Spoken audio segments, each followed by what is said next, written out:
Hello, friends. Day 4 of my 5-day personal challenge that nobody asked me to do of going live.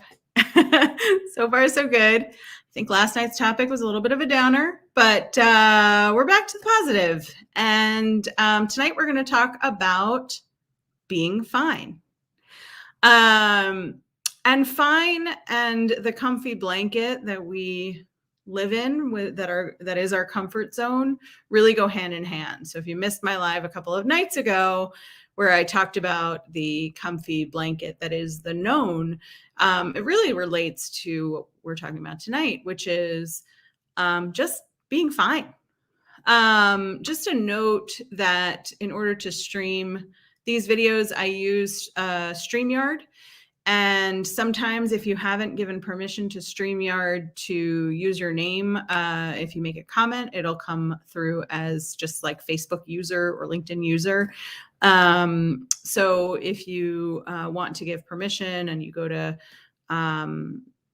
post something, make sure that you authorize permission for StreamYard to release your name when you post something. Because sometimes I'll get a note that says something and I don't know who to give credit to and who I'm responding to. I'd love for this to be an interactive conversation. So if you have some thoughts, if you have something to contribute, please feel free to put it in the comments. And it's so much more fun when this is a conversation. So let's talk about being fine, right? And especially as it relates to the workplace. We get into these cycles of accepting things. So you get a new job, you're super excited about it, you get into the workplace and you create who you are at work. And you could be, which I suspect you're not if you're on LinkedIn and you're active and you're following me, you could be a person who doesn't really care about work and doesn't really care about stuff and just comes in, does your time and goes home. Many of us are at the complete opposite end of that spectrum. And we are people who will say yes, do whatever's asked, please all the people, handle all the things, take on all the extra projects, and quietly resent it and just kind of say like, hey, it's all for the greater good. It's fine. I'm fine. Work's fine. And there is some satisfaction and reward that comes from being fine. And part of that satisfaction is you're the go-to guy or you're the go-to person. And people know that they can come to you, they can count on you, you will have the answers. If you don't have the answers, you'll find the answers. Even if they're not your answers to find or to be responsible for, you're the answer person. You know all the things. And that if something's sort of laying around the office that needs to be done, or something is, there's a hole or a gap that you see, you're not only going to recognize that hole, that gap, that opportunity, you're probably going to do it because you do stuff, because, you know, you're just good at stuff. So if you're good at stuff and you do stuff, you'll get more stuff to do. And eventually that's got to lead to a promotion, right? Or some kind of reward or some kind of financial reward. And sometimes it does, and sometimes it doesn't.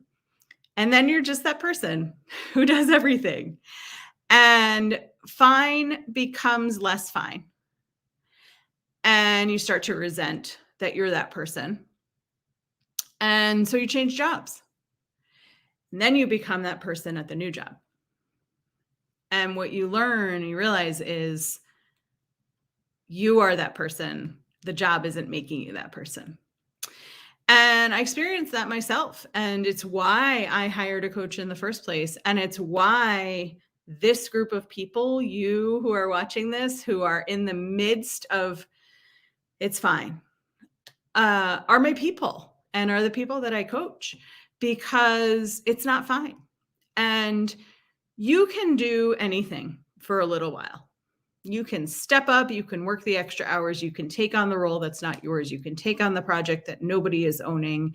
You can be the star and you can be the person who does everything for a while. And then if you don't stop being that person and doing those things, doing all that stuff and being the person who everybody comes to for all of the things, then you've become that person. And then it's really hard to untangle from that and to disengage from that.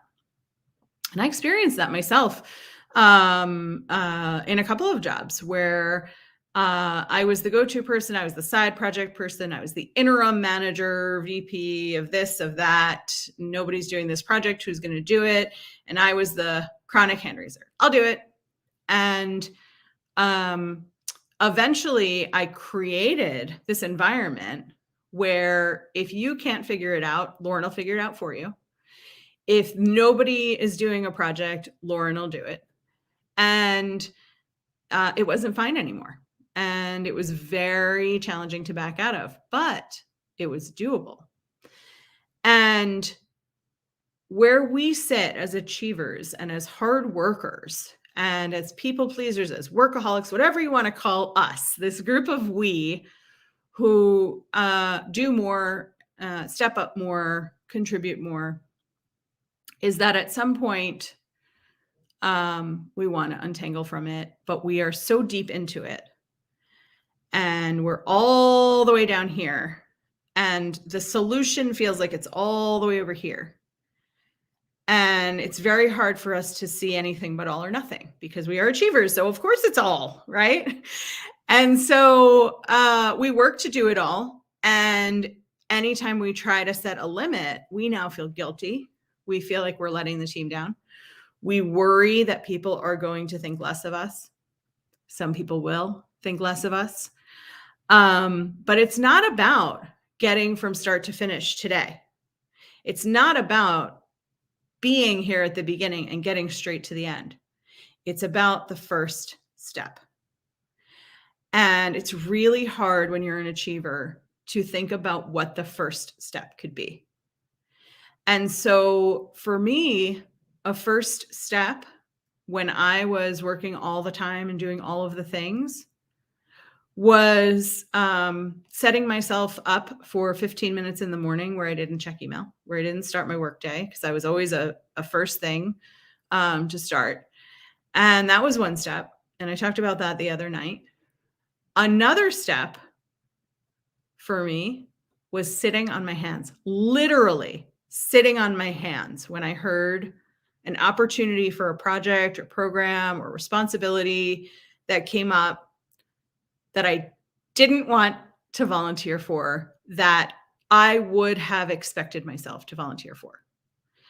And I would literally sit on my hands to remind myself not to raise my hand. And it worked. And there were times when somebody would come to me and ask me for something as I was learning and developing these new boundaries that I was developing. And there were times when I would say yes, and then, I'll be so mad at myself that I said yes. And then there were times that I would say no, and I would get isn't this your responsibility kind of response? And so I had to prepare myself for that, because the first time I got that, I said, oh yeah, you're right. I'll take care of it.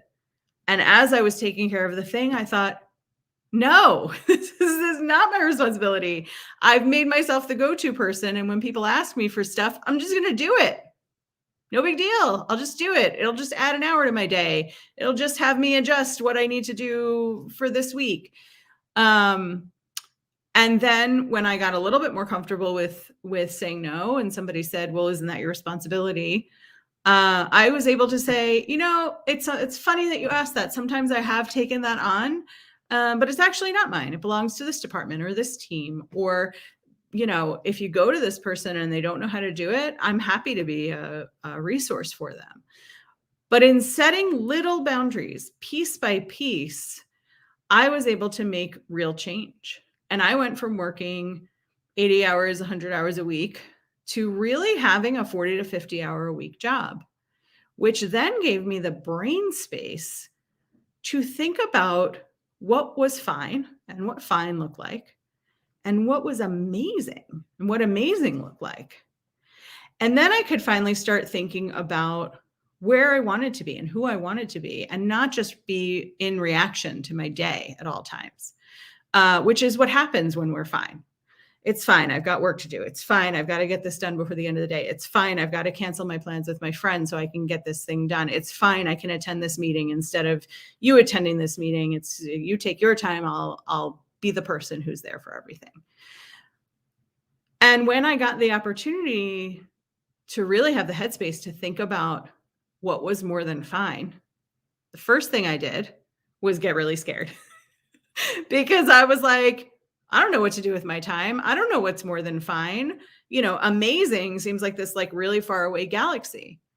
And so I went back to this philosophy of one thing at a time. What is one step? What is one thing that is above fine? And I started with small things, a little bit of reading here, a little bit of meditation, a little bit of scheduled friend time that I wasn't willing to give up. And as I found things that were more than fine, I became more than fine. And then I wasn't willing to settle for fine anymore. And so if you're sitting in fine and everything's fine, and every time a new thing comes your way and you're like, no, it's fine. It's fine. I'm going to take it. Work is fine. Someday this will lead to more.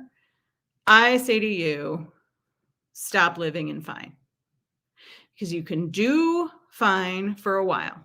You can do fine for a period of time where you buckle down and do fine and handle fine. But if you stay fine for too long, then you become the embodiment of fine. It's really hard to untangle from that. But it's doable because I had become fine myself. I had decided that fine was fine, and this was just how adult life was in my 40s, mind you. I decided like this is just how life is. I didn't give it up at age 23 and say like, oh, well, this is just how life is. I so gradually grew into fine. And to get out of it piece by piece and bit by bit, and to find that ability to progress and to find things that are amazing and really fun and really rewarding and offer me headspace and quality time with other people and quality time with myself, which was something I never thought about doing. I wanted more. And so if you're ready to not be just fine anymore, then start thinking about what's one step up from fine? What is 1 degree better than fine? And give yourself that opportunity to see what that is, see how it feels, and live in that for a minute. And then think about what else could be amazing, because you're amazing and you shouldn't settle for fine. Have a good night.